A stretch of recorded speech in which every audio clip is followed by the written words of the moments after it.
Hello everyone and welcome to the TAS Morning Show.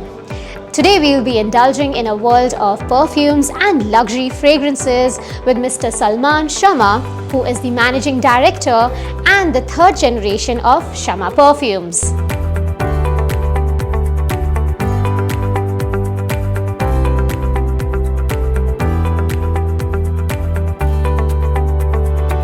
Hello and welcome to the show, Mr. Salman Shama. How are you doing? Good? Very well, thank you. Perfect. So, well, to begin with, I would just like to know that what's the history behind the brand itself, Shama Perfumes?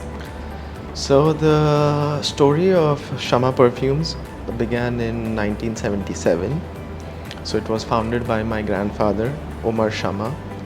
So, it was a start where the Arabs from the Middle Eastern countries were starting to visit India.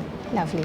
And they used to come because there was a lot of offerings from India at that time. It was spices, it was the healthcare that India offered. So the start of this, and they always used to take back gifts and novelties for the people back home.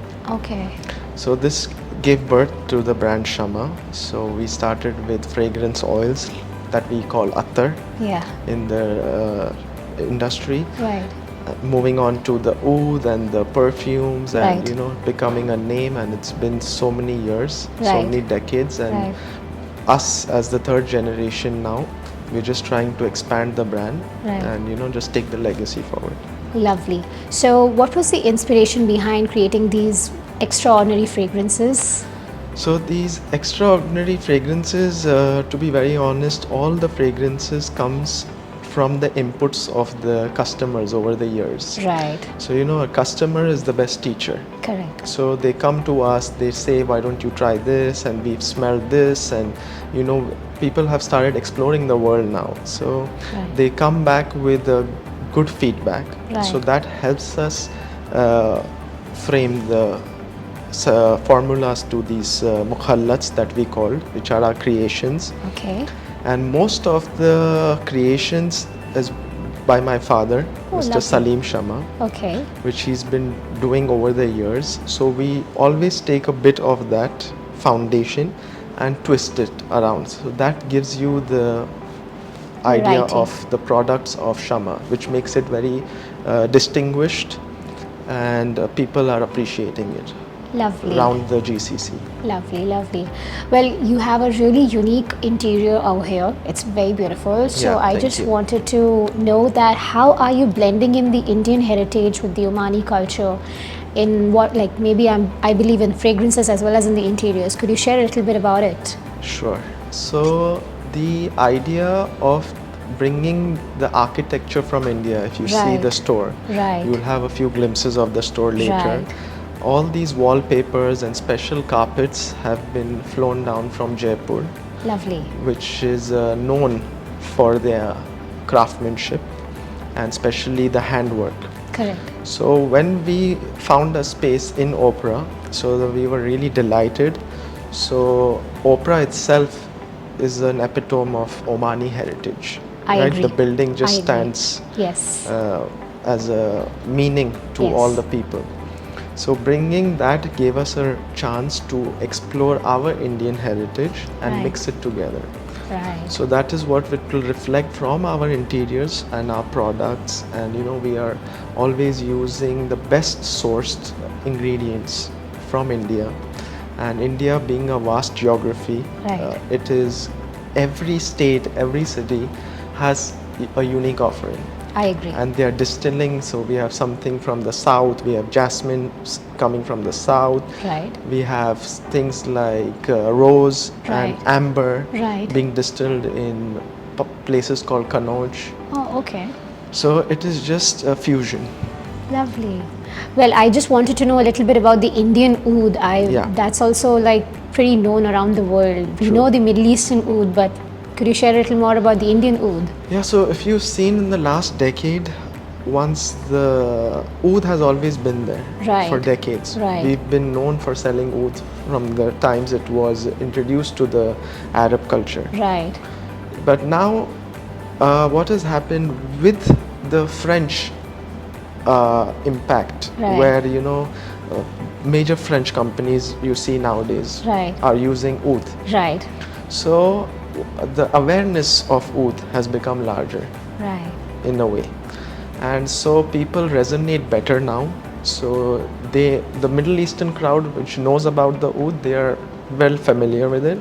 But even the communities, the Indian communities and the international communities, are appreciating oud. So that's a very good situation in the industry.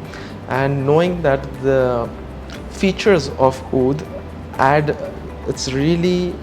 a very good aroma to the fragrances. I agree. It has these particular characteristics that really adds different attribute to a fragrance. Correct. So people are enjoying now. They are well explored, so they know what they're looking for. So tell me something, which are your best-selling fragrances here? Like, I believe you must be having a lot of customers walking in for some regulars, right? So could you share a little bit about that? Yeah, so we have our blends, which we call mukhallat in Arabic.